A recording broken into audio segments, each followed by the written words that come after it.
I've long believed that hardware can make you a better gamer, but when it comes to 8,000 hertz polling rate keyboards and mice, I've been a bit dubious. So when Corsair decided to sponsor this video so we could check out the K70 PRO TKL with their version of SnapTap, I said, we'll give it a try. After we open the box, we've got our typical warranty guide, we've got our safety and compliance information, and then we've got the keyboard just right on top here. Well, let's look at everything else first, because there's some stuff underneath. It should come with, I think, a wrist rest. Yep, that's what this looks like. Ooh, I like the paper packaging with the Corsair logo. I do really like the look of the logo here, but I kind of wish they'd maybe put it up here instead of right in the center, because it is magnetized, by the way. But one of the problems that might encounter is if you go and you move over just a little bit, you're on the edge of your palm, you're just gonna touch it. It's not the worst, it's totally fine, but Corsair, just move it. I like it. I like the style. I like the rest of the wrist rest, to be honest. I like this design they've got going on. This little texture pattern that they have here. Feels nice, comfortable, squishy, just enough give. I'm not big on like granite or wood wrist rest personally. I like a nice foam one. They're nice and soft. There's only one other thing in here, and it is long. It's probably about 6 feet, 5.5. No, it's more than 5.5. All right, it's got the MGX Hyperdrive magnetic switches. But then it's not all the Hyperdrive magnetic switches. The F keys are regular. So that's really cool. With these being magnetic and Hall effect, that means that we can change all of our actuation points. We've looked at this a lot in the past with other keyboards that have kind of done it first, but especially with SnapTap becoming dominant in the FPS scene, it's gonna give you that kind of fine-tuned control. Let's say you want to action the key as soon as you basically press it. So feather touch, boom, it's down. And then the nice thing is what it can also do is basically once it's stopped going down, the moment it lifts, it'll reset. So instead of having to go up all the way, I can take my finger off this key just slightly and then push down and it'll action again right away. But while I'm a gamer, what I care more about is the look and the feel and the sound of my keyboard as I type on it and game on it and do everything in between. So how does it actually, it's kind of better than I was expecting. I know that this is sponsored, but I mean, you guys will be able to hear it and make your own judgment call here. But my biggest pet peeve on most keyboards is the stabilizers, particularly the spacebar. No rattle, or at least very little. I can't really make any out. Enter has got a little bit, just the teensiest. Shift as well. But it's really, the spacebar is usually, because you're touching the spacebar all the time, between every word. And as for the sound, aside from, checking out the stabilizers, the rest of it sounds pretty decent. They've got 2 layers of sound dampening silicone, which really helps with this version versus the previous ones that did not. I'm not gonna lie to you guys. It's not my favorite keyboard in terms of sound. It's not the most amazing sounding one, but the thing is, companies like Corsair, their keyboards have come so far in the last few years. They've had to play catch up, but they've kind of done it admirably. And I've got to say, this is like good enough for most people, especially when what you're really looking for is that 8 kilohertz polling rate and those Hall effect switches. It feels okay too. They're linear, they're pre-lubed already, which has been so much better in the last year or two when it comes to buying switches. I used to actually recommend against factory pre-lube because they didn't do a good job, or if it was a good job, it'd be fine on some switches and then really bad on others. So it's just kind of all over the place, but it feels like that's been fine-tuned over the last year or two. But that's all the Hall effect switches. How are the F keys? Because those use another one. Those use their plasma switches, and these are just regular linears. Sure, they're fine. Also pre-lubed from the factory. Keycaps are a double shot PBT, although you can get the ABS version. We'll talk about price later, but the ABS one is 10 bucks cheaper. In my humble opinion, I think you should just get the PBT, spend the extra $10, but to each their own. And then they've got their classic brushed aluminum finish. I'm not crazy about the brushed aluminum. You guys, please just stop brushing the aluminum, just make it aluminum. I do like the stamped Corsair logo here. And then I like that they've got this included knob. It's hard to go wrong with a solid knob. Really satisfying tactile feel. But then these 2 buttons are just buttons and they don't really spin or anything.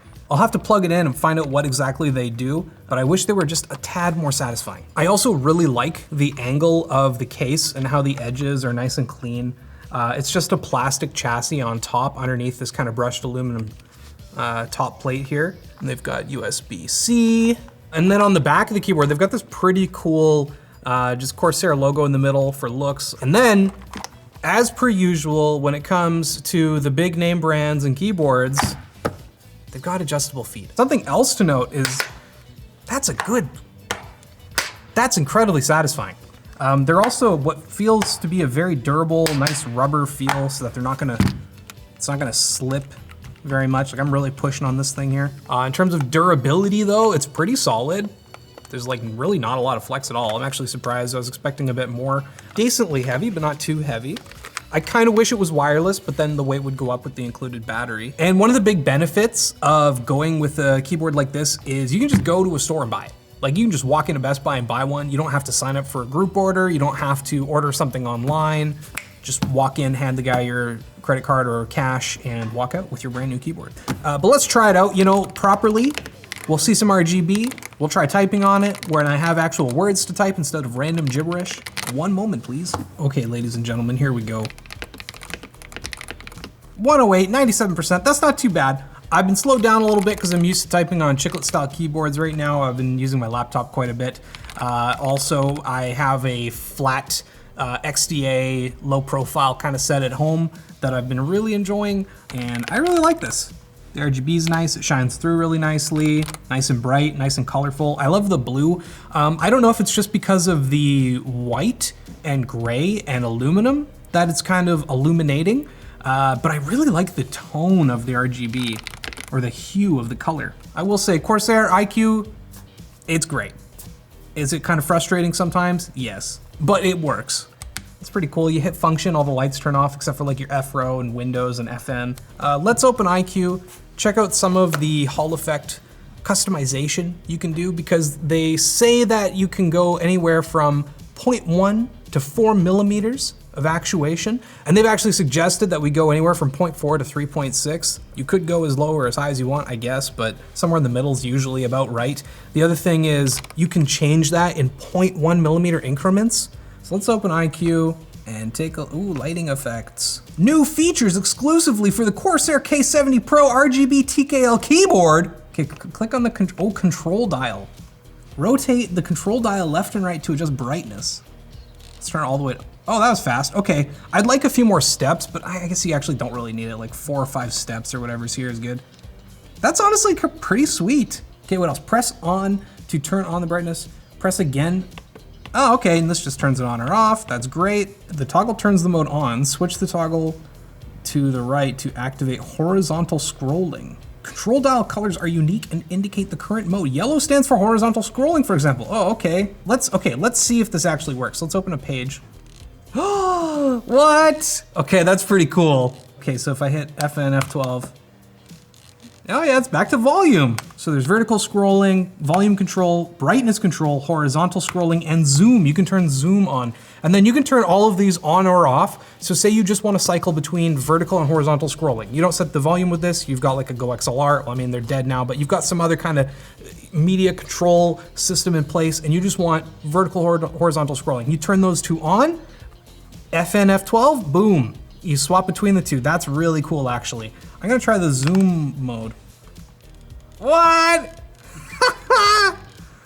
It's kind of features like that you don't tend to get with boutique boards. Yes, you all of a sudden have QMK VIA and you can do whatever you want, but also I'm lazy and I just wanna like tick a switch in an app that tells me, hey, you've enabled this thing, instead of setting up a bunch of macros and doing it myself. Time to set up key actuations. Customize the response speed for each one. You can start by adding a new actuation preset. Select the key you want. During the tutorial, please select the T key. Select the color you want to customize your color indicator. Oh, that's neat. Primary actuation point can be customized from 0.1 to 4 millimeters. Use the slider or enter the exact value.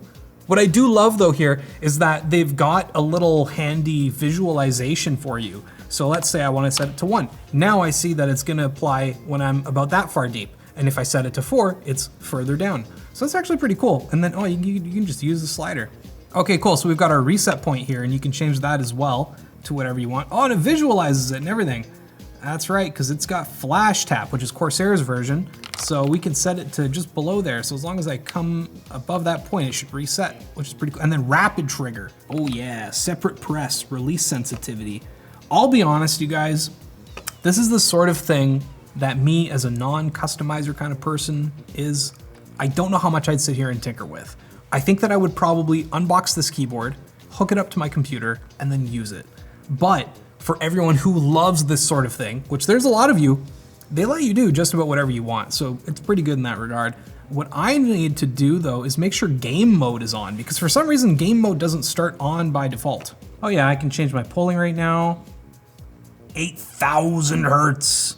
Yeah, I mean, let's be real, 1,000 hertz is good enough for the vast majority of people. When we're talking about going from 1 millisecond to 0.125 millisecond, yeah, that's way faster, 100%. Most of you aren't gonna really feel it. However, if you're gaming and you're playing an FPS and you need literally that half of a millisecond or less to determine who's the winner, I mean, technically, that's gonna win. Let's see, activate win lock, yes. Brightness max, yes. Static color enforced, no. Actually, you know, I will keep that on. I like it as a good visual indicator to tell you, hey, you're in game mode now. I kind of wish game mode was just enabled by default. It does lock out a few keys, like win lock and other macros that you might have. So I guess if you're gonna go from using macros and something to wanting to play FPS games, you'll wanna go to game mode. But without this on, I can't change the polling rate, I don't think. Oh yeah, I can. Higher US polling, okay, yeah, don't show this ever again. I don't care if higher USB polling rates take more power, select anyway. One of the other cool things is how it's doing all of this processing to enable 8,000 hertz polling rates and flash tap and all of that stuff without getting super confused is it's got an Axon processor on board. Love to see it. Now we got a game on it. I have to actually try flash tap. Can't play Counter-Strike as much as I'd like to because womp womp, it's banned. If we try to use, you should be able to disable game mode and play Counter-Strike on this keyboard. However, I'm pretty sure if you go in with flash tap enabled, you'll get a VAC ban or you'll at least get a warning. So just buyer beware, be careful. That's why they made it so obvious that like, yes, I am clearly in game mode, flash tap is enabled. You can jiggle peek, guys. I wish I had the dynamic cursor that CS2 has. Wow, I suck, I haven't played in so long. Got that guy, hey, and you know how I got that guy? With flash tap. If I didn't have flash tap, I wouldn't have killed him. That's not true at all. And the thing about having a keyboard and a mouse that's just perfectly responsive with 8 kilohertz, it's gonna do exactly what you want when you want. Is this the keyboard for me? Do I wanna get back into competitive shooters? Not particularly. But is it absolutely a solid choice if you do wanna play competitive shooters or you just want like the next part of your iCUE setup? I think it's a really solid option. It sounds pretty good. It feels pretty good. I can jiggle peek. I mean, I could before because I played Counter-Strike for like, I don't know, a couple thousand hours, no big deal. But if you don't have that capability and you're trying to just get into the scene now, this could give you that edge. Is it gonna make you a better gamer? Not exactly, but is it gonna make sure that you've got the same edge that everyone else does? Yes. And it'll make sure that you can never blame the peripherals for your poor gaming performance anymore. You can only blame yourself, like me right now. If you want to pick up the Corsair K70 PRO TKL, you can get it with ABS keycaps for $179.99, but I really think that you should just spend that 10 extra bucks and pay $189.99 for the PPT keycaps if this is the keyboard for you. I don't know if it's the right keyboard for me, but I'll tell you this much, it makes me want to play shooters again. Thanks for watching this short circuit. Thanks Corsair for sponsoring this video. If you want to check it out, we'll have links in the description below, and make sure you stay tuned for the next one.